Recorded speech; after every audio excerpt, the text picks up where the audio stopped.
Okay, next video is managing student usernames and passwords. A couple of options here. On the Ofqual QN UK courses, I tend to collect information beforehand, and if I have that information before the course, I will send them a username password. How you can do that is either click on email passwords, and you can send an email to everybody on the course. Click yes, or you can click down here and send an individual email to specific students on the course. So that will send an email asking people to log on to the course and to fill in some details. So hopefully we might have one already in. So let's see if it's arrived yet. Not yet. Oh, hold on, something's coming there. Okay. So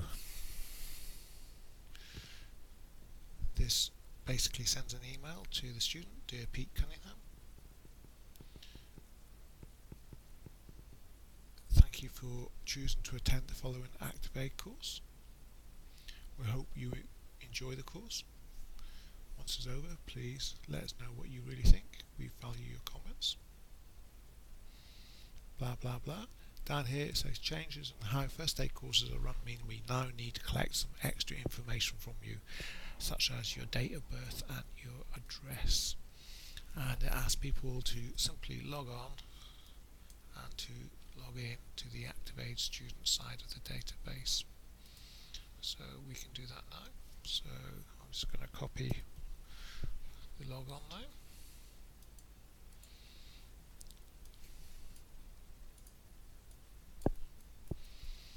And let's see what the other one was. So just bear with me. The password. These passwords are encrypted, so it's very hard. If you lose your password, you have to create another one. Anyway, let's go back in and we see where we are. So here goes, log in. Don't want to save that, and this will take you into the student side of the database. So it gives the username. Mine's automatically filled it in, but anyway, it comes down. I'm already on the database, so it's got my date of birth and my address. But the important thing down here is if they're doing a first aid at work renewal, you can ask them to put their information in of their existing first aid at work certificate, and they can choose a file to upload, and they can upload the certificate by going back down here and saving details. Okay, so that's a really neat way of getting information before the start of a course. But anyway, once you have assessed a course, and the course is finished, then what I tend to do is I tend to email passwords then. The reason for this is that people only tend to log on once, so I tend to send the emails after 6 o'clock, after the last day of the course, and that means they can then log on and download a copy of their PDF copy of their certificate along with any other certificates you have chosen to give them, and it will also ask them to fill in a evaluation form. Simple tick boxes. They can click I do not wish to fill this form in if they desire, but they have to go through that process to get into the main part of the database.